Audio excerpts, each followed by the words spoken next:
Okay, Thrive parents. This is my older daughter, Avery. Say hi. So Avery's gonna show everyone the middle part slick hair. This is what we do for competition. Try to practice this before competition season so we can have it perfectly because every single routine is gonna need that middle part. So ready, Ave? So first you get a spray bottle and a parting comb and you wet your hair with this. And she uses a lot of water. And that's why the part is always so straight because she's using a ton of water. So use more than you think you need. It's like the only way to get that part because you want it basically to go straight back all the way back to the crown of your head. So then you also need a brush. Like a regular brush, yeah. And then you slick it back like this. And you get your parting comb and you go from your nose to the back of your head.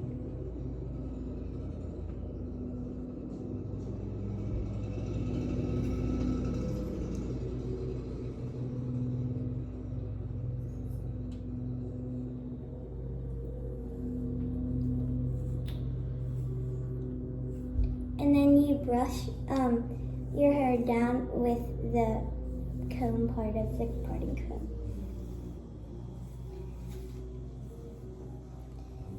Make sure it's to the back too. Yeah. Basically go back to the crown of your head, of the kid's head. Then you put it into a loose ponytail and you get your water and you spray it each side. And you get your brush and you slick it back.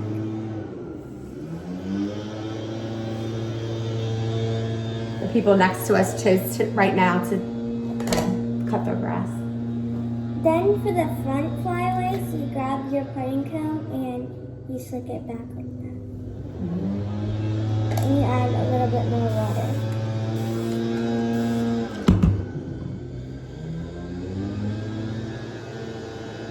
Then you use your hand to slick Make sure you it. get back this little part too. And you do the same thing to the other side.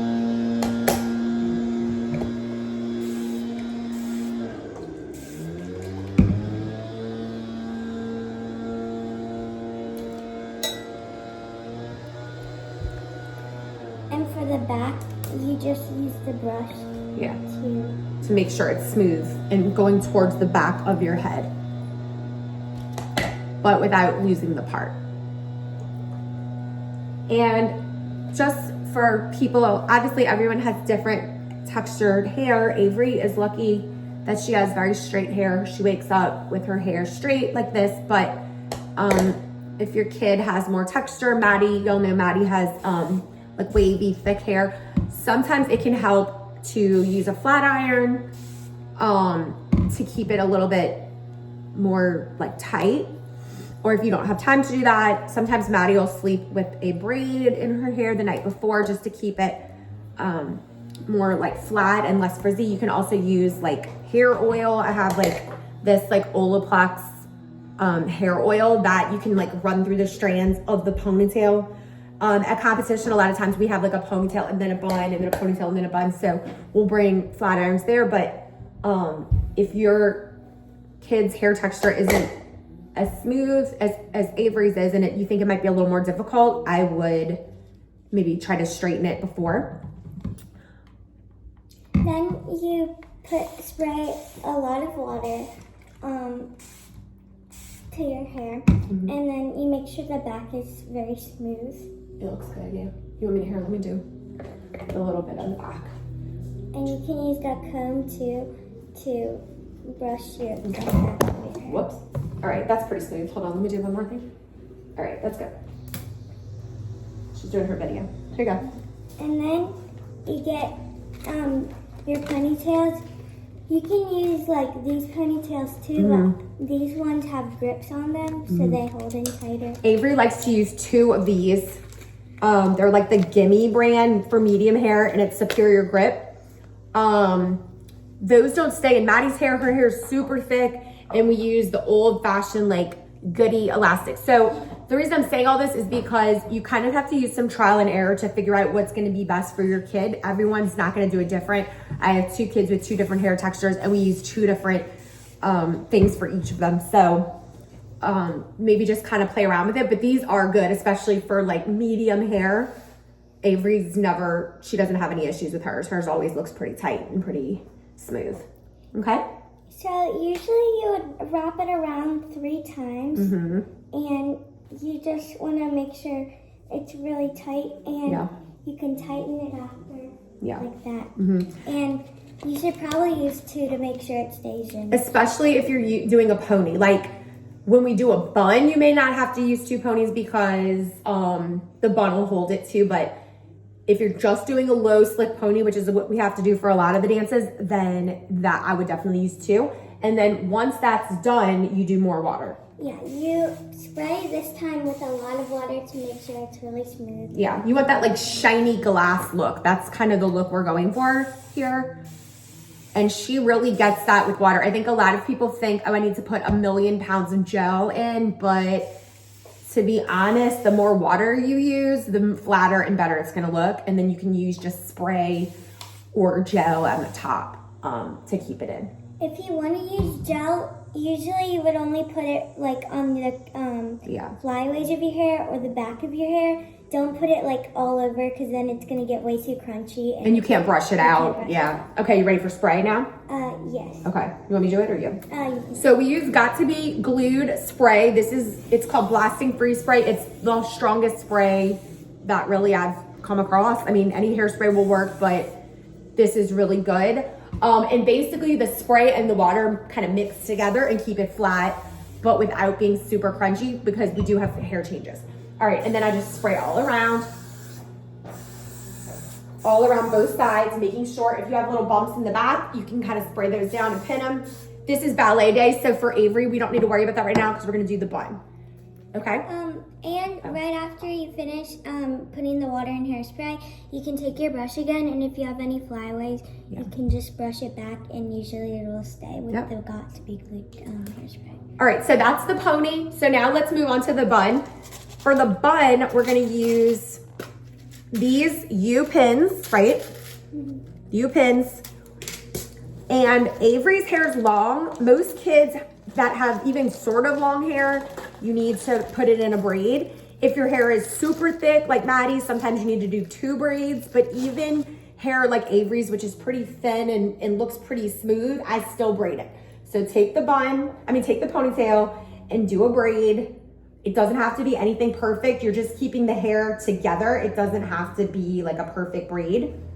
You're gonna secure it at the bottom with clear elastic that you can't see. So I'm braiding. If you wanna use water in it, you can. That'll also keep it, but you won't be able to see any flyaways because it's gonna all be pinned. Okay, so I've got a loose braid with a clear elastic. Then you're just gonna start working around it with the pins. And this is the part that's hard to do because you have to push the hair in. So I'm gonna start coiling it around, and then with the pin, you go up and over, flattening it to her head so that it doesn't poke out. And this part doesn't have to be perfect because you're gonna also use, here, turn around this way. You're also gonna use a hair net, and then we'll make it perfect. This is just to kind of secure it. Going up and around, all the way around the head so that it can't come out. You can kind of leave the tail part of the bun if you want to, because we're gonna get that with the hair net. Okay, so look, just show them this part. All right, so that's the basic. Now, obviously, that's not good enough. That's only a few pins. That's just to get it started. Get a hair net that's as close to your hair color as possible. If you have blonde hair, get dirty brown. Don't get blonde because it comes out yellow. If you have black hair, get black. If you have dark brown hair, get black or dark brown. You're gonna wrap it around with Avery. I think I do it twice. If your kid's hair is pretty thin, you might need to do it 3 times and then turn around and see. Already it's flatter, but now I'm really gonna flatten it out. So This is the part that people get a little bit squeamish about because it really needs to be like flat to their heads. Avery is very good about this. She's used to it. But basically here, you want to show them, she pushes into the counter and I push against her head. And I know it looks painful, but it's not gonna fall out, right? Mm-hmm. So by the end of the comp season, hopefully you guys will be experts at this and you won't be worried about it. But trust me, there's gonna be a lot more tears if their hair comes out on stage. So this way we can be sure that it won't. If your kid's hair is pretty flat, you may not need to do a lot of this, but my kids both have pretty long, thick hair, so we really have to like push them in and, make sure. And then just go all the way around, making sure that every piece is secured. I always go into the scalp and then in, which is the part that is kind of sticks a little bit, but that way you know it's not coming out. Okay, shake your head around. Thoughts? Okay, so as you can see, her hair is pretty flat to her head. Now, this is just class. She has Miss Denise's class today, so I'm gonna make it look good, but I'm not gonna shove it really. But for competition, I would go all the way around and make sure that it would. The last step here is wax. You don't have to use this, but I think it works, especially for Avery, because she doesn't need to use gel, and we never use gel in her. So this is for flyaways. It's got to be good. Got to be glued spray wax. It comes out super white, but just go forward and then take either your finger or a smoothing comb. I don't think I have a smoothing comb here right now, and just kind of spray, like Avery said, the flyaways in the front, which can ruin the whole look. And this is the kind of thing that you can reapply a bunch. So you're at competition, your bun looks good, but you're starting to feel those little flyaways. You can always just reapply this. It doesn't get like crunchy or anything. And then she's gonna smooth it out with her little comb. If you really have a lot of flyaways, some people will put bobby pins here. She really doesn't need to do that. Hers stays pretty well, but just kind of play around with it. And that's in. So turn around, lift your head up a little bit. A perfect competition ready bun. Thank you, Avery, for assisting. And we'll see you next time, guys. Oh, here comes Maddie. Okay.